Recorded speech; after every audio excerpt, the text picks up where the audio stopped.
And now, from the CapsFlorida.com studios in Riverview, Florida, it's the Drinking with Drew show. Plumber's butt crack looks like boobs.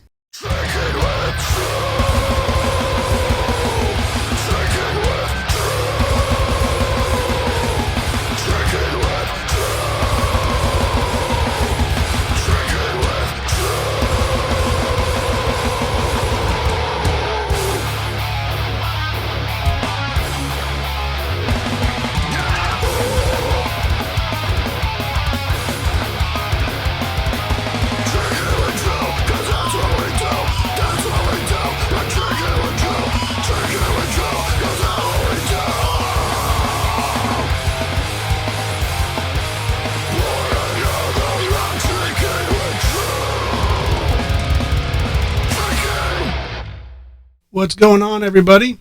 It is Drew, and it's Tuesday, October 10th, 2023. I think that's the first time I've gotten the date right in my entire podcasting career. So for those of you who are just joining the show, and this is your first time seeing the show, it's a lot different tonight, okay? And I have to kind of apologize, but all of my peeps are out tonight, all right? So Joe's in Italy.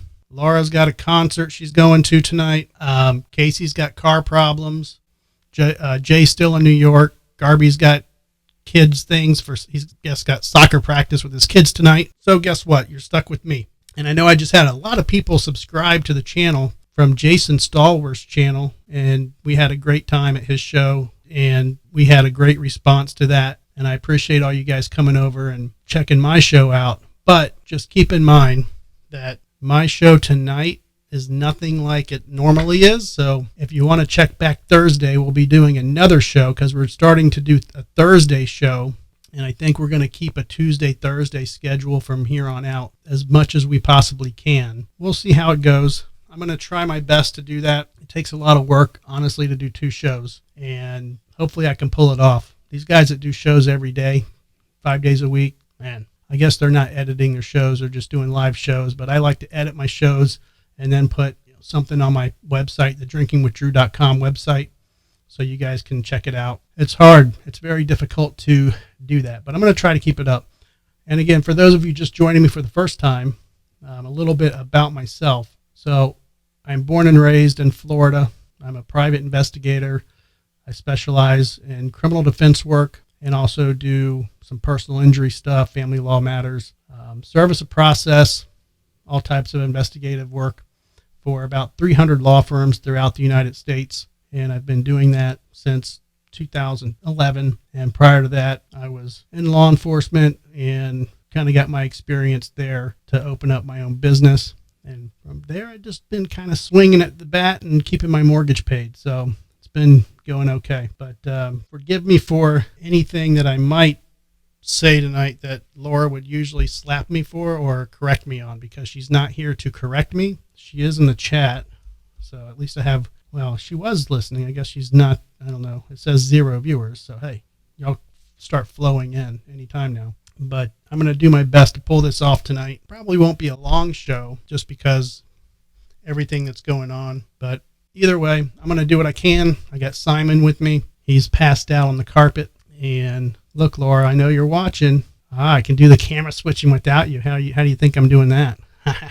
So it's the Lightning's first game tonight. I know a ton of people are either watching the game at home or actually at the Lightning game down in downtown Tampa at the Amalie Arena. I wish I was there, but I am serious about this podcast, so I want to keep it on track and do that instead of being down there. I could have been really cool and did some type of live show from Amalie Arena, but then you guys probably wouldn't be able to hear me because it would have been too damn loud. So, but yeah, Laura's at a concert, trying to remember what concert it was. Oh my God, I had it at the tip of my tongue. Morrissey. So she's at the Morrissey show. So I don't know. I guess that would have been a good show to see, but I haven't really paid attention to them in 20 years, maybe 15 or something. So those of you that are at the game, cool. Hope you enjoy it. Be careful driving home. If you do get stopped on the way home and you have an issue, give me a call and we can hook you up with some of the best attorneys in Tampa. Like I said, I do criminal defense work, and I've got a handful of attorneys that I can throw your way. And from there, you can make the decision on which one might be best for you. And then I can help that attorney dig into your case and figure out if we have a good case to fight for your right to party. So I'm going to try to check the chats as we go tonight. It's going to be difficult because I have to switch my screens here. But I'm going to do my best. So it's a depressing world out there right now. And I could get on here and everything you see on the news right now is in reference to Hamas and Israel. And I decided when I started this show, I was not going to delve into the world that is politics, the world that is war, the world that is everything you can see on the news when you turn on the TV, or anything that you can see or hear when you turn on the radio. I want my show to be something lighthearted, funny, maybe educational with a twist, but I'll let you get your war news from other sources. We all know, the world is all fucked up in many ways, so it is what it is. As far as, me, a little dude in Riverview, Florida, we can all look at the world and shake our heads and not understand why things are the way they are. But with that being said, I'm going to try to lighten the mood a smidgel, and maybe that'll take your head away from things for a minute. So I did have a good time on Jason's show, and I do want to kind of go over that for you guys that didn't see it. I have a little clip I want to show, and it was a really good time. Now, before I get into this too much, this is me very sloppily playing the guitar, but Jason did a really good job at editing.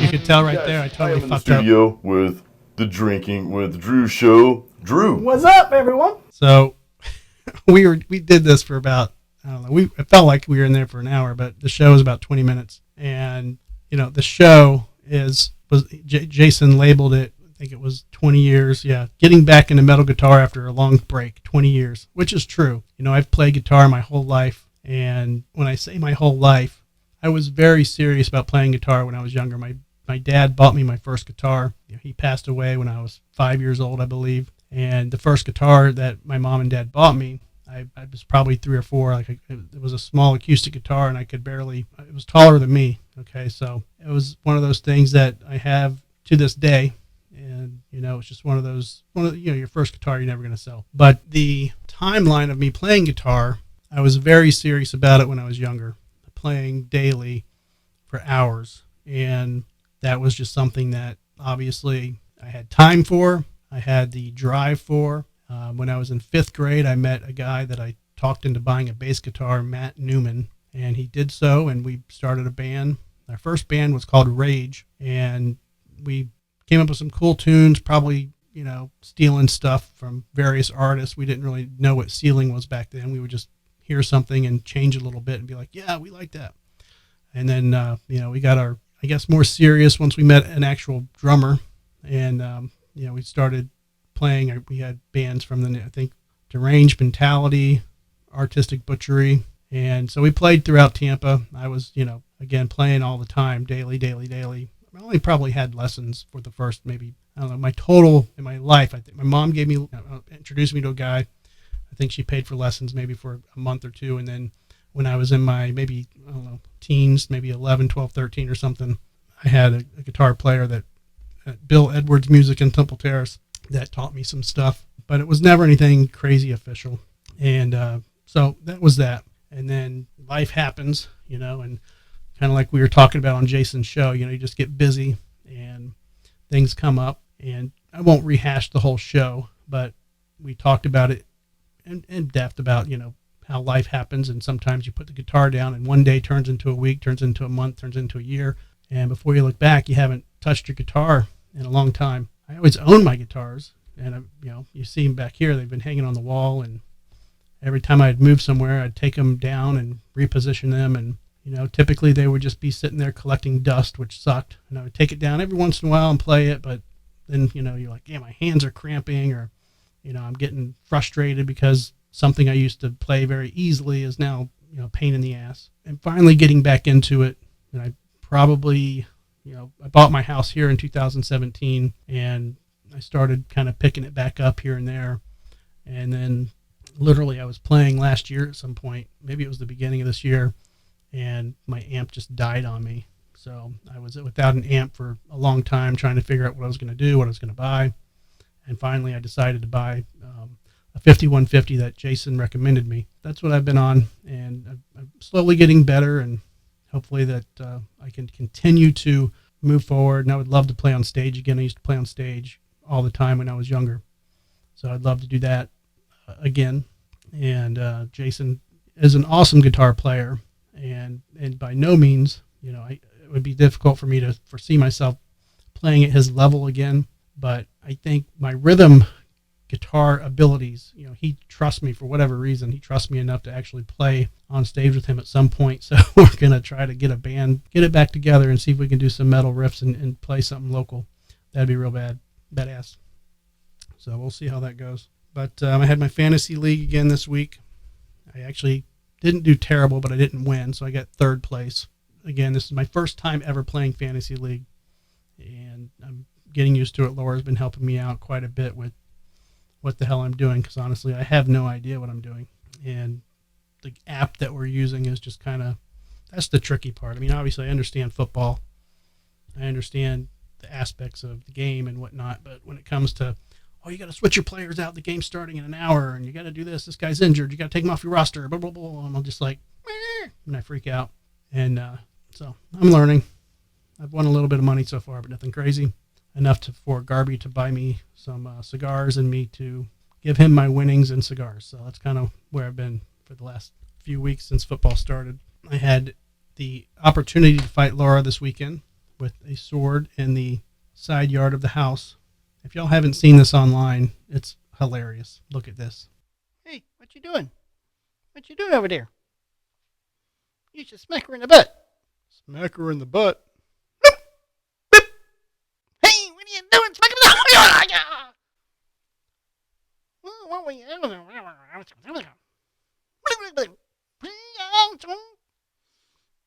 I will get you. I will get you back.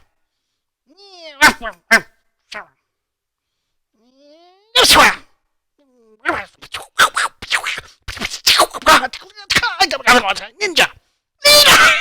Pow! I got your weapon. Oh,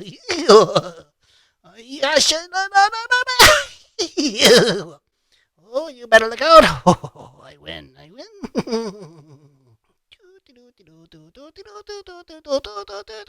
Get your back! Oh my God, that is so funny.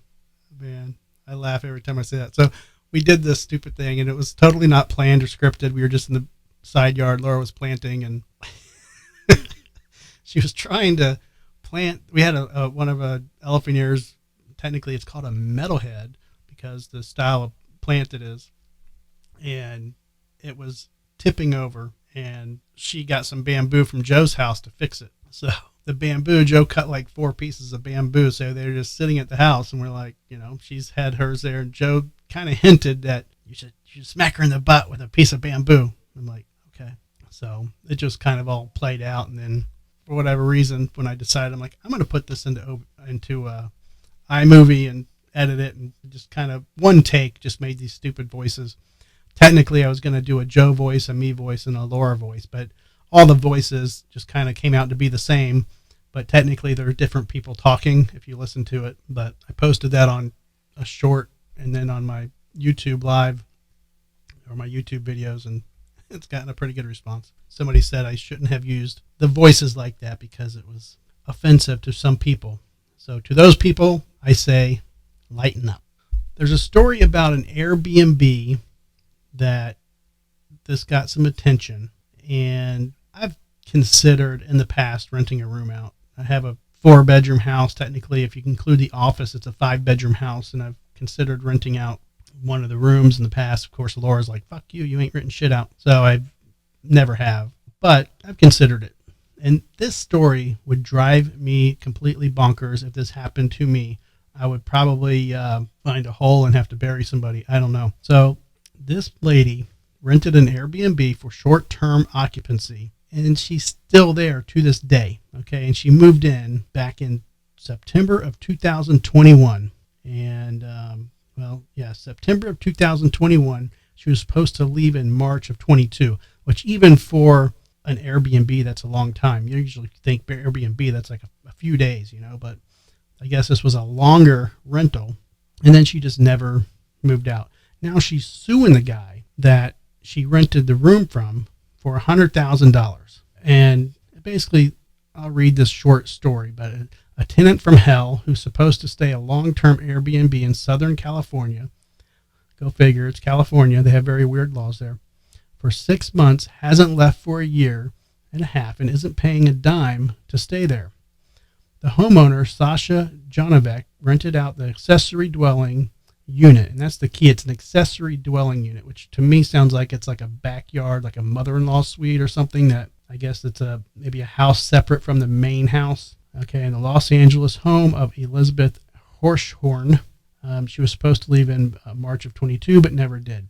Now Hirschhorn has been living there rent-free ever since, and she refused to budge unless Jonovic pays her a relocation fee of $100,000. Okay, so she wants the $100,000 as a relocation fee. All right, according to the papers. Now, Hirschhorn's attorney said the city had never approved the unit for occupancy and that its shower was constructed without a permit. Therefore, she's not required to pay rent. So basically, they're using a loophole in the law, which, is kind of shitty. Basically stating that you didn't have a shower proper. I'm sure the shower works. It probably works fine. But they're basically stating that since the shower was not properly constructed with a permit and a contract and yada, yada, yada, they're saying that it's not approved for occupancy. So that's her argument, her legal argument. And if this happened to me, I won't even get into the other, that's the important story, I guess, the facts of the story. There's nothing really other than that. But I would make that person's life a living hell. And if they wanted to live with somebody that's going to make their life a living hell, so be it. But why the hell would you want to live somewhere that you're not wanted? Like, to me, that's like the biggest red flag in the world, especially like the dating world. These people that are fighting over, no, you leave, no, you leave, no, you leave, no, you leave. Like, go live in peace somewhere. Do something like move in go get a roommate somewhere else. Like, why do you want to live with somebody that's driving you fucking nuts? I don't get it. But she's living rent free, so I guess the rent free is worth that stress and headache. But, if you had a murderous bone in your body, that's the time you're going to find out. But again, California, I don't understand Californians. It is what it is. I might break out the guitar here in a little bit, Jason. I do have it mic'd up and ready to go, but we shall see. Now, Candy, you are a fashionable person, I'm sure. Let me know if you would wear these. Crocs has made cowboy boots. And you can see down here, they've got the little holes in them. So they are, Crocs. You can see they look like rubber. I guess they could be leather, but they're calling them Croctober boots. That's fucking crazy. I'm going to go with the big no on these. So leave it to Crocs, though, to come up with something stupid. Crocs used to be a thing in the nursing industry.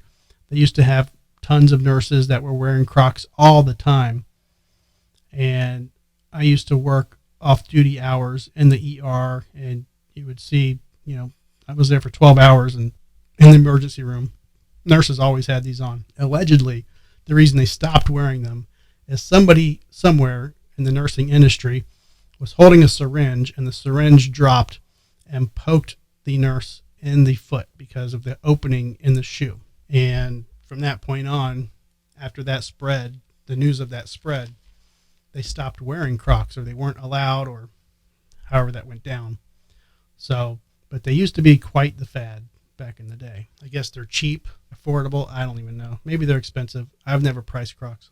If you want a pet that is just like the one you've had in the past, you can do it for a measly $50,000. So if you want a dog that was just like your dog at some point in life, a company in China that can clone your dog, and they now have this readily available, which I kind of figured they did. I didn't know at what level, but apparently this company in China for $50,000 will clone your dog to an exact likeness. They claim if the dog is raised in the same environment by the same person, the likelihood of it developing the same characteristics and demeanor are high. So here's what's weird, though. If they're cloning animals, somewhere they're cloning people. I don't care if they're allowed to or not. And this story is from October 7, 2023. It's a pretty fresh story. And this is like a company that's obviously they're making a shit ton of money, but it's ran by one person, and they have a section of rooms to store the cells of more than 4,000 dogs and cats in liquid nitrogen. I mean, they're definitely doing this somewhere with people. I mean, this is one person that started this company, and I don't know how many employees they have, but you go in there and there's dogs running around. Like, I guess they keep them up until they're 3 months old, and then the owners can come and pick them up. And they're 99.9% identical from the dog that the cells that they have. So cloning starts at $50,000 for dogs and $40,000 for cats. Xenogen, who is the owner, has already produced nearly 500 cloned pets, more than 2/3 of which are dogs, while orders from overseas account for less than 20% of the total. A considerable number of Xenogen's overseas clients are on a waiting list. Nearly 100% of our customers are satisfied.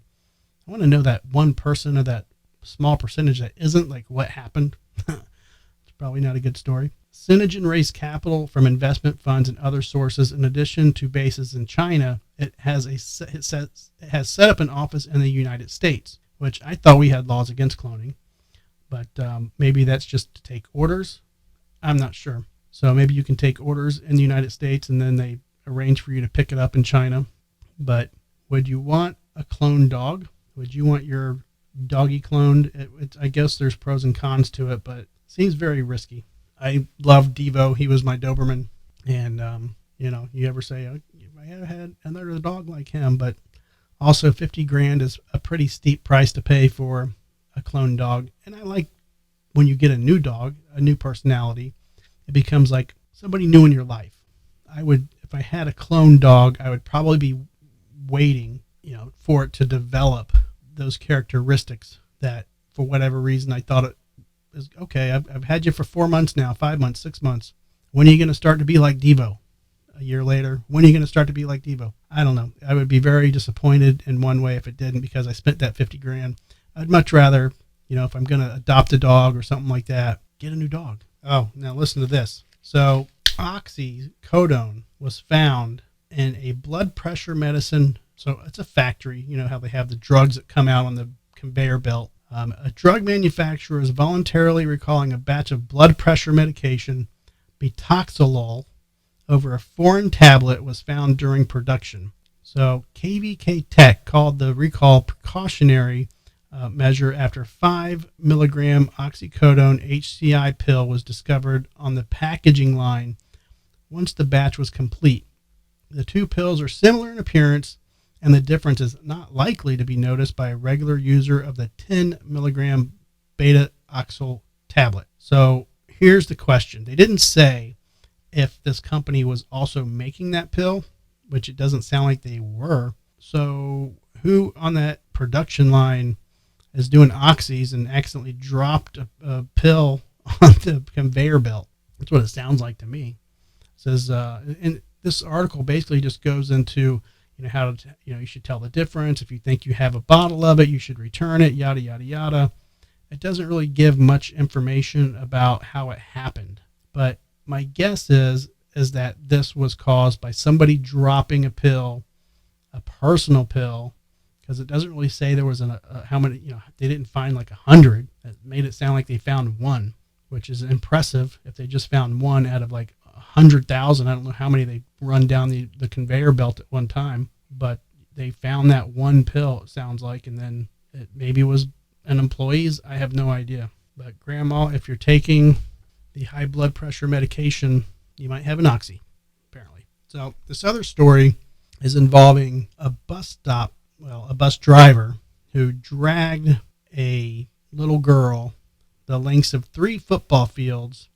She was getting off of the bus. I'm going to show the video in a minute, but she was getting off the bus, and as she was getting off the bus, the doors open, she walks off, and then the doors close, and when the doors close, it grabs her book bag, And then once it grabs her book bag, the driver, and there's another guy standing right next to the driver, they don't see this little girl literally dragged by the bus. This is freaking ridiculous. 10 tonight, the JCPS student dragged by a school bus in this video received a $5 million payout. The lawsuit settled several months ago, but the district has been hanging on to the documents, disclosing the amount until now. WDRB's Breon Martin. Now, if I had a daughter, I might talk her into doing this stunt for $5 million, but we'd have to plan it out. Tonight with the details on a major payout.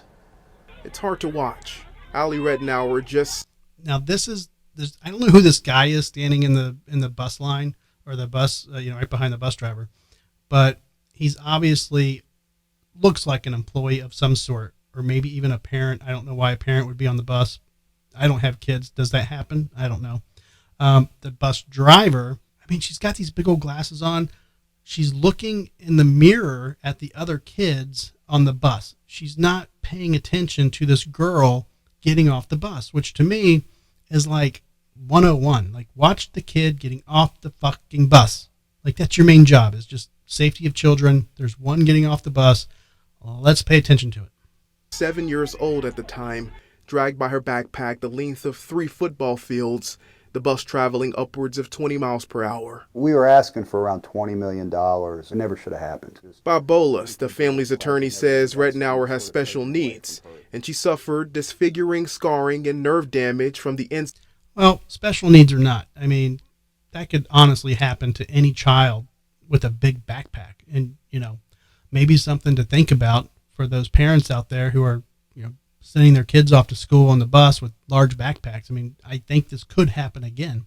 And there's a different video that shows the kid, being dragged down the street from the in-camera bus, and it shows the actions of the bus driver. She is just clueless and not paying attention, like literally clueless, until the next stop, which again was 3 football fields away. She finally stops and realizes when she looks over that that child is still like being drugged and dragged and locked onto the doors. It's crazy. Incident and PTSD. The high dollar settlement is due in part of what CPS investigators. There's no way of getting out of this lawsuit at all. I mean, they were asking for $20 million. They settled for $5 million. I would not have fucking settled at all. In severe maltreatment by the JCPS bus driver. Did you stop at the stop sign on Johnsontown Road when you were dragging Ali with the bus? Melinda Sanders had received unsatisfactory and marginal grades. Oh, and the bus driver, they pulled up her work history, and it was complete shit. As a driver for the prior 2 years, and was not first untruthful about running a stop sign as she dragged the girl for 45 seconds. Seems like errors on everyone's part. Doesn't. Errors on everyone's part? Like, how is it everyone's part? It's your fucking part. You're the fucking driver of the bus. It's not everyone. It's you. Pay attention to the fucking kids that are getting off your bus. It's your opinion as the head guy that your bus driver was reckless on May 15th of 2015? Yes. And her boss even admits it. And it was like three employees from the school system that basically said, yes, she was definitely negligent. So the school board, even being sued, had no chance of standing up to this battle and just threw her under the bus in a heartbeat. 5 other JCPS transportation supervisors said the same thing at trial that led to the major payout of $5 million. $2.7 million is what the family will get immediately and their attorneys. The rest will go into a trust fund for Ali, paid out until 2088. Now, this is stupid to me. Paid out until 2088? What the fuck? Like, why is that? To me, 2088. Why is it so long? That is just stupid. I would have never agreed to this. I mean, unless that county is just so broke, that's all they could do. I mean, that's sad. Like, seriously ridiculous. Considering we can never make her whole again, and she's going to have to live with those. I bet you those attorneys aren't waiting until 2088 to get their fucking money. Physical and mental injuries for the rest of her life.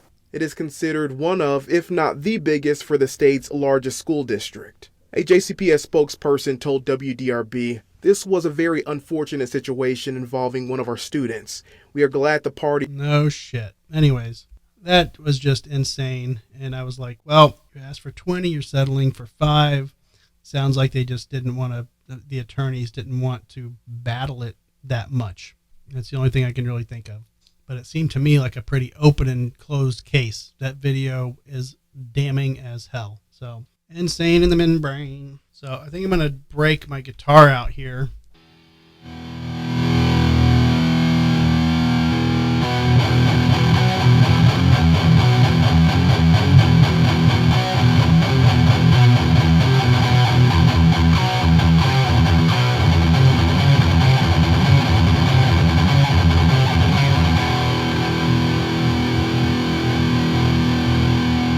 Me and Jason had a good time at his place. Somehow I got crap all over my guitar. I don't know what I was. We had barbecue. That was some damn good barbecue. I want to say Hungry Harry's, but I'm probably very wrong. But it was some barbecue over by Jason's house. And I think I got barbecue all over my guitar somehow. Dude, I know, it's crazy. What was the name of the barbecue place, Jason? I forget. That was some good fucking barbecue. Hungry Harry, see? I wasn't that far off.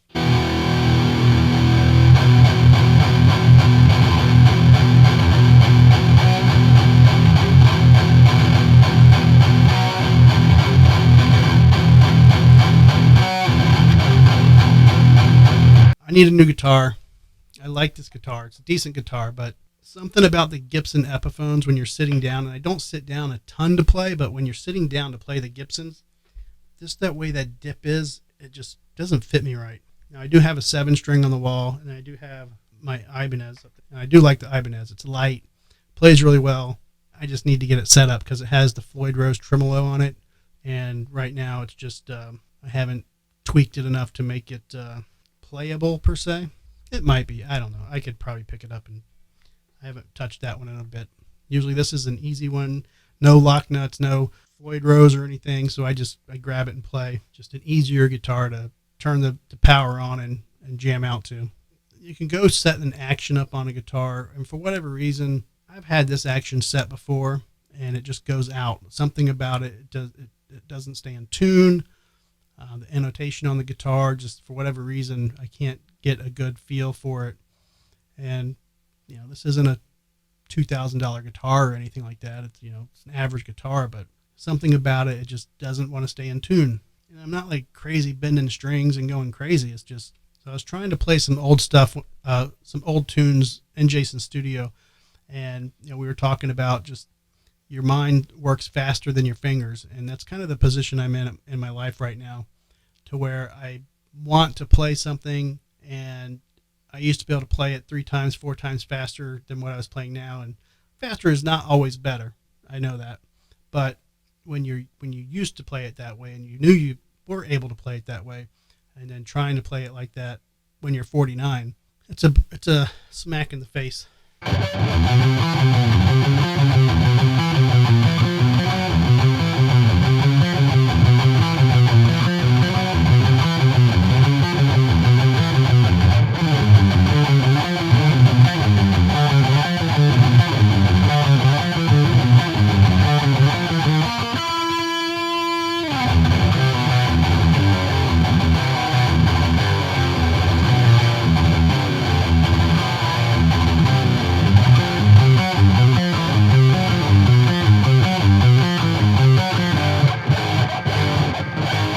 Our influences were Slayer, Nasty Savage, Testament, Forbidden. Like, we would change our riffs all the time. Something about the vibe that we were in back in the day. We would just play, and me and Jason have talked about this too, don't play to impress other guitar players and other musicians. And unfortunately, I think in that stage of life when we were doing that, we were kind of trying to out-battle the next guitar player, the next drummer, because everything we were writing was just so complicated. And we would have songs that were, 5-7 minutes long and never repeat any of the riffs that we played. We would have 16 riffs in one song and just never go back to one. It was just stupid. There are some bands that have, with permission, used some of our riffs, and I'm fine with that. But I'm trying to go back and remember some of those riffs, and I could probably write 50 to 60 songs using those some of those riffs just because we never went back to them. And it's kind of like the waste of a good riff. It's like something we could have actually used 2 or 3 riffs, made a whole song out of it. Instead, we're using 16 riffs for one song. It was ridiculous. Anywho, I think I'm going to go grab a steak. Not a crazy show tonight. Like I said, it's been a weird week for everyone. And I knew Joe would be out, Laura would be gone, Garby would be gone. Casey tried to make it, but unfortunately she couldn't. So it is what it is. But I think everybody's going to be back on Thursday. Jay is apparently coming back in town. I don't know when, but apparently at some point he's going to be back in town. And he's in New York. And we're going to try to make an actual show. Now, October 18th, which is, I think that's a Wednesday. We're going to have a special show. Yeah, that's a Wednesday.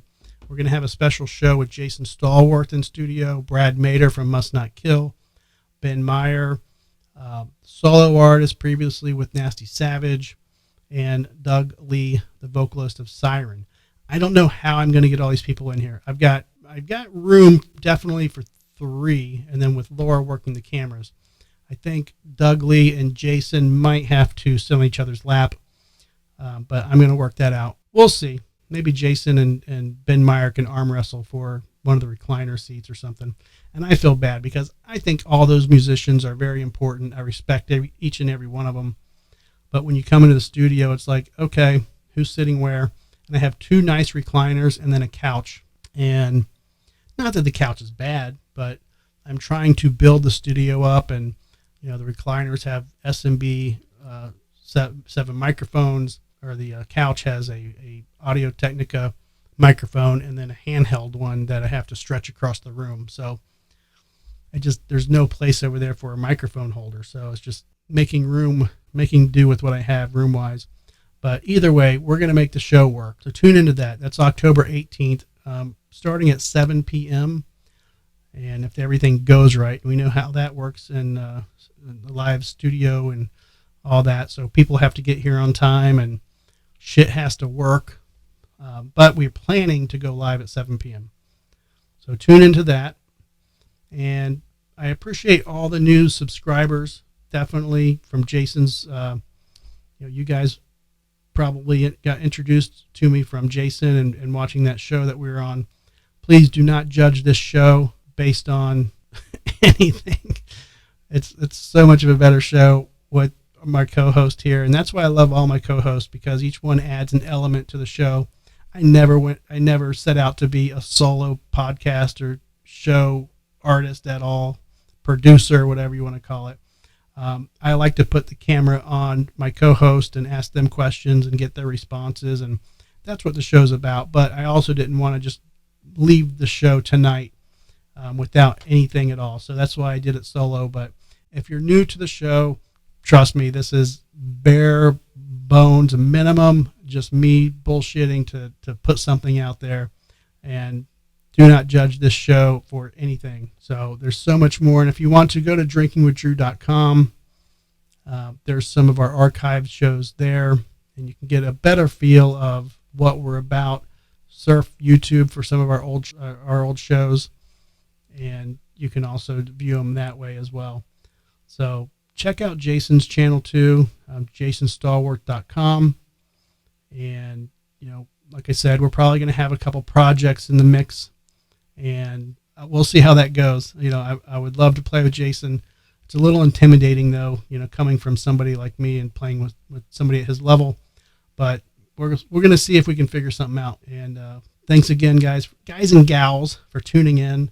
And I'm going to go hit Longhorn Steakhouse, I think, and eat a steak without Laura since she's at the Morrissey show. Oh, before we go, tell me if this is something that you would want as a 30-year-old lady going into timeout.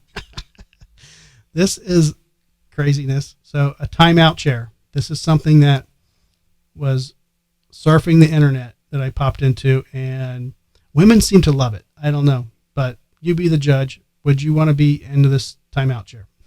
All right, guys. It's the Drinking with Drew show.